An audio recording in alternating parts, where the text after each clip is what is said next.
trust in Hong Kong has actually been a really interesting space. We've gone from the 5th most trusting nation in 2013 to now the 17th. So now Hong Kong is considered a distrusting SAR, which is an unfortunate picture. When you look back at the reasons why, it's quite complicated. It's not just the events of 2014 and obviously the unprecedented events of Occupy, but also leading up to that, a lot of issues around scandals and transparency or lack thereof that has really kind of caused this decline in trust over time. The great news is there are several things that businesses can do that our annual trust barometer picks up on, and what we call our trust building attributes. So there's 5 key areas of these trust building attributes, and the beauty is that sustainability and purpose is one of them. The other important attributes are closely related: engagement, integrity, but also things like your products and services and your operations. So these are all things that your stakeholders are looking for in terms of ways in which you can engage with your stakeholders to build your trust over time. So Hong Kong has been traditionally very philanthropic and mission-oriented. I think what we're seeing is that this space has become mission critical, if you like. So really the idea here is that as more and more companies are becoming aware of their material issues, they're seeing it not only as a risk management opportunity to make sure that they're prepared for what that might mean for their company, but also the chance to see this space as brand building. So really seeing this space as an opportunity to build trust, an opportunity to engage with their stakeholders in ways that can help to grow the business positively. So whenever we've talked to stakeholders on our clients' behalf, the feedback based on how to make a reporting process that much more valuable for the stakeholder is usually around how you engage your stakeholder about it.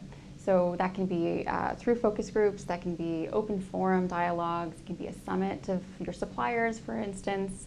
I think those are going to be the most valuable channels where you're getting the full attention of your stakeholder and you're really kind of opening again that dialogue and that two-way engagement to hear them and kind of get their valuable feedback and their thoughts about how you can not only improve your performance but also kind of improve how you're engaging that stakeholder moving forward.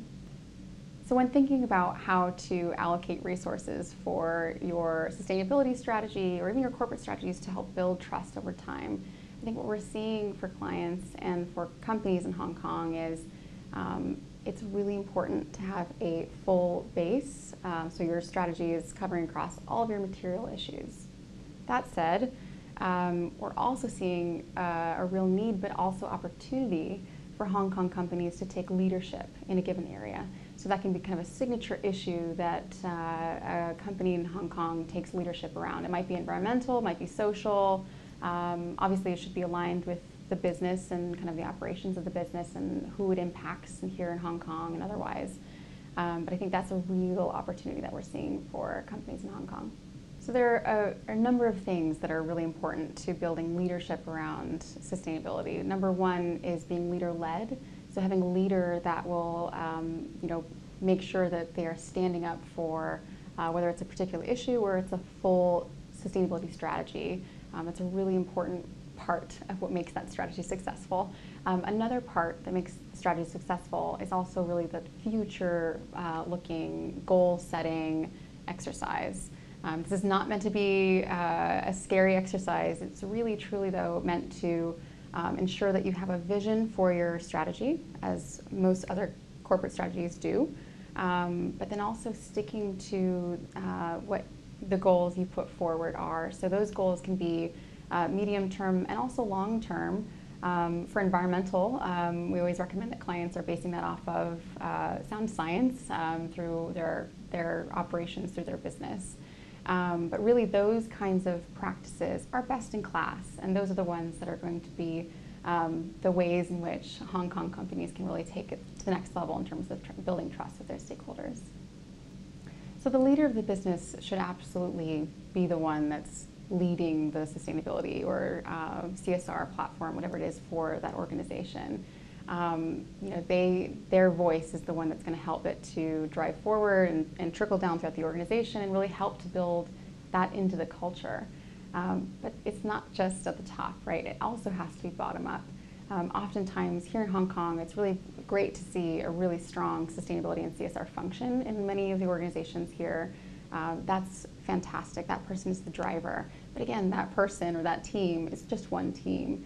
The whole organization is really needing to integrate around what that sustainability or CSR strategy actually is for the organization. So that integration, that embedding the strategy into what it means to be at that organization, so the culture, the day-to-day, what that means for me in my role, defining that for your people is actually really important. So integrating sustainability into your organization does not have to be a massive upheaval.